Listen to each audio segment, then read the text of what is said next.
when I got into Ivory Coast, on the way here, I asked the cab driver what he knows about Uganda, and he mentioned. Can we have the next slide, please? La prochaine. Next slide.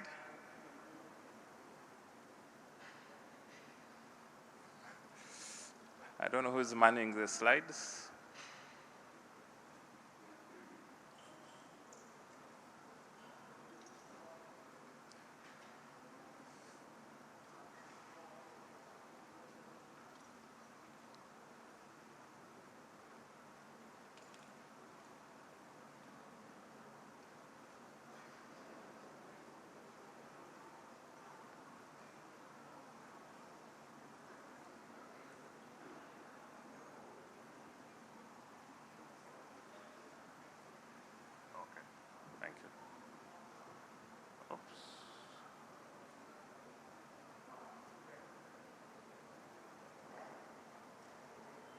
Okay, I think somebody edited my slides. But anyway, he mentioned Eddie Kenzo. Now, Eddie Kenzo is a musician in Uganda, and is apparently famous here in Ivory Coast. And to be fair, if you asked a Ugandan cab driver what he knows about Ivory Coast, he will probably mention Didier Drogba. Now, thanks to GMES and Africa, we have the opportunity to broaden that narrative so that we can now invest and harness the use of geospatial technologies. And I don't know where I should point.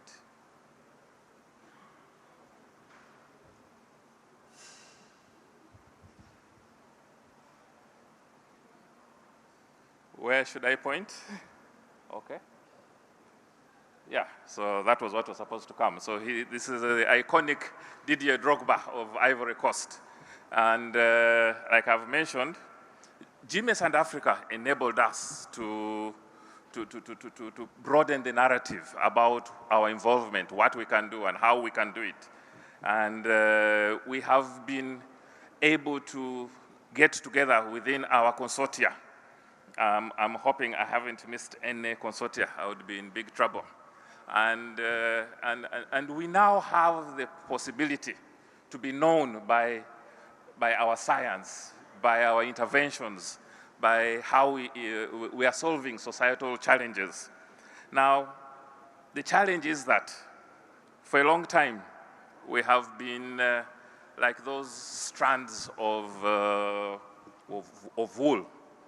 I am not proud to say that before GMES and Africa, I didn't know about ICPAC, which is a consortium in Kenya, you know. Think of all the opportunities I missed because of not knowing who they are, where they are. But thanks to GMES and Africa, we have been able to make a beautiful tapestry of geospatial users, educators, and all throughout Africa. I now know Professor Dube from the Western Cape, and my friend Mustafa in Tunis, from Professor Faye in Senegal up to Professor Shimanga in Congo. This is something that we lacked. I have been privileged to have been involved with AARSE, Africa, GIS, and we have had the opportunity to know who is doing what, where. But GMES and Africa has enabled us weave together a beautiful tapestry of geospatial users. We now have an appreciation of who is doing what, where. It has given us the leeway to work together. My big sister, Professor Jen, last time was telling us that information is key. We now have a lot of information of who is doing what, where. If my senior brother, Professor Tidiane, says, Antony, you are not going in phase 2, I can still look back to the dividends I have gained from phase 1. And one of them is this beautiful network of professionals, of people. You know, previously, out of GMES, you think of a reason why Uganda would come to West Africa to play soccer, to compete. To be fair, East Africans don't like coming to West Africa. West Africans are not very generous when it comes to soccer. So the mindset has always been about competition. But through GMES and Africa, we have an opportunity to weave our talents, our hopes, expectations, our desires. And this is all possible because of the generosity of GMES and Africa. Now, I just thought we would reflect on a few known facts about our beautiful continent. As we all know, projections by the United Nations show that world population will hit 10 billion people by 2025. Approximately 95% of this growth will take place in low and middle income countries. Of this growth, Africa will account for 57% of the growth. In particular, the population of sub-Saharan Africa is projected to double by 2050, and almost 60% of Africa's population is under the age of 25, making us the youngest continent. So we have this burgeoning, youth that is coming up, and more are in the pipeline. And we also know that Africa is likely to be the continent most vulnerable to climate change.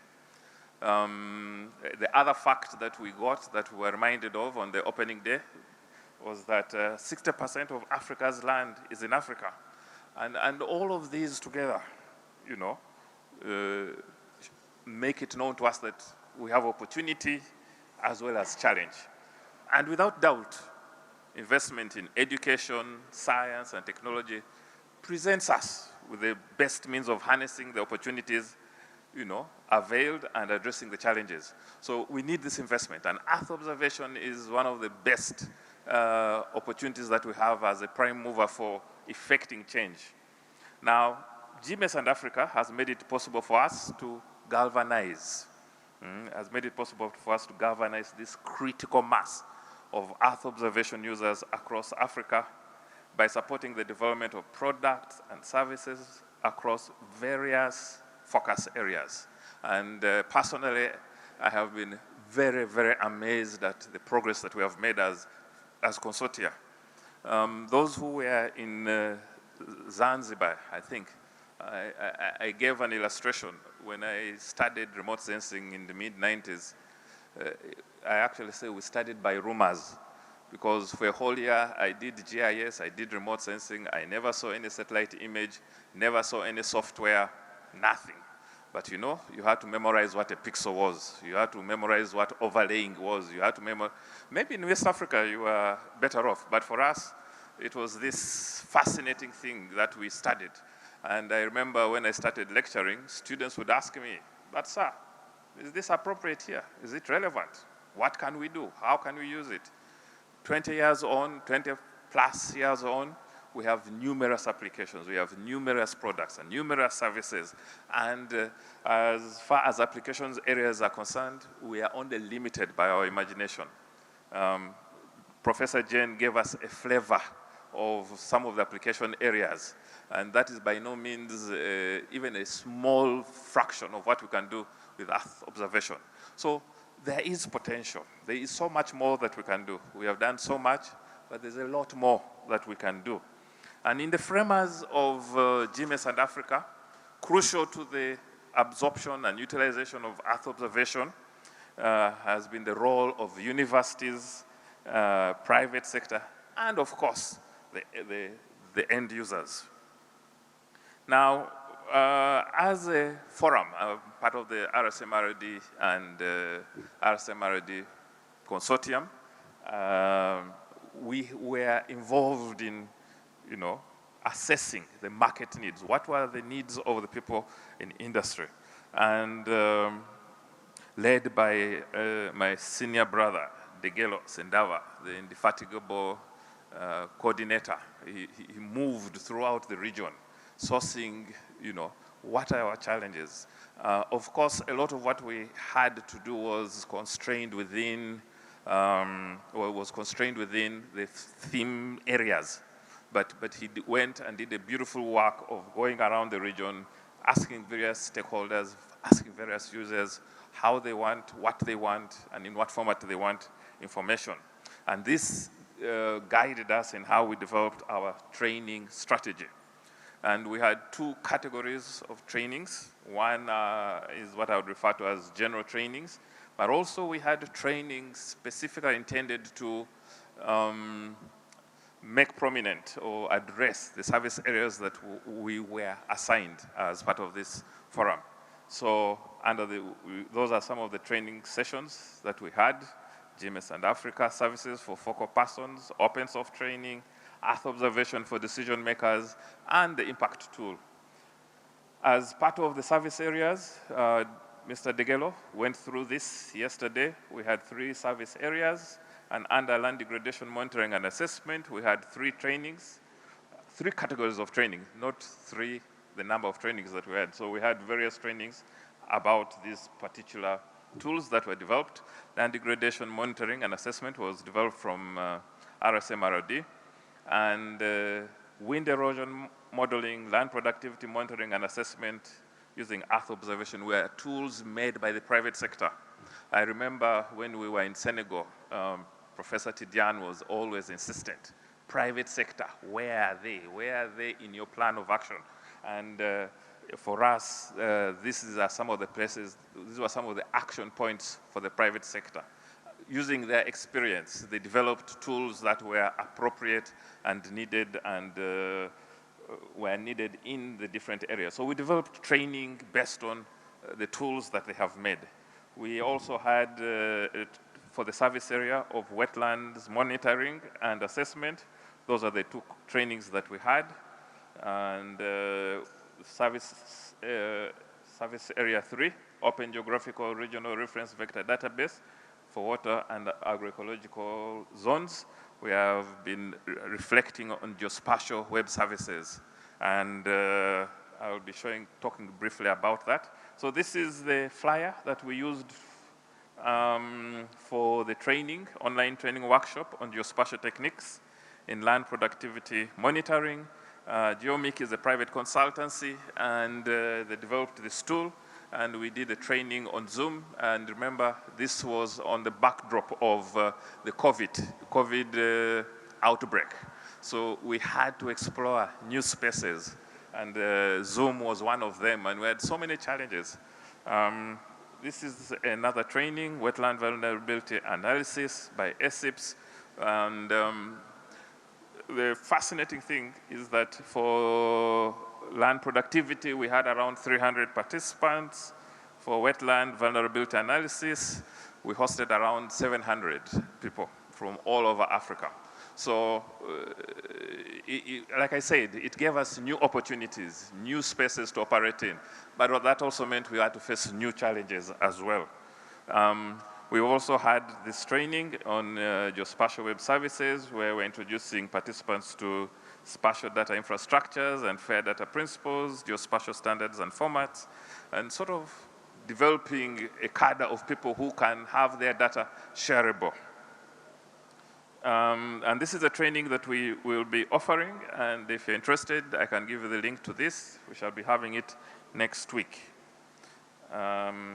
So we also had our scholars from the region, and we had 4 from Ethiopia, 2 from Kenya, 1 from Rwanda, 1 from Uganda. And as you can see, we were able to ensure gender parity. And I can assure you the ladies are there on merit. They are not there because they are women, but they had good work. And you can see the Deputy Director General of RCMRD awarding the Certificate of Participation. And we refer to our scholars as RCMRD, GMES, and Africa scholars. And so this was at a conference that we had. So my time is out, so I'll just conclude by saying the information that we have this resource, the GMES and Africa digital learning platform, where a lot of the training, not only for our consortia, but for all the other consortia, is posted there. RCMRD has also got an e-learning platform, and probably my boss Degelo will present, shed more light about it. And a lot of the trainings that we have posted on a YouTube channel. And later on, we hope to escalate this to the digital learning platform. And my wish list for phase 2 is that we will work on a GMES and Africa University network on Earth observation. I am hoping that we shall be able to have some student and staff mobility. There is a way in which travel opens your mind and changes your perspective and enables you appreciate our Pan-Africanism. And the students who always travel come back different and more motivated. I'm hoping we can have an investment in innovation. I'm hoping we can have more institutions in GMES and Africa. Many institutions have been left out, but I'm hoping that we can have them come on board. And when we were in Gabon, there was this mantra, which, it was very catchy, but unfortunately, in the years since then, it has died down, from the pixel to the village. It was very catchy and very sounding, but somehow along the way, we seem to have missed it out. I'm hoping that we can bolster our efforts and bolster our efforts and make alive geospatial technologies to the neediest people in our communities. And with those few words, I would like to say thank you. If you look carefully, you may find thank you in your language, but I want to thank GMES and Africa for the privilege of being part of this wonderful community. I would like to thank the European Union for the funding, and I would like to thank all of you for your audience. Murakoze cyane.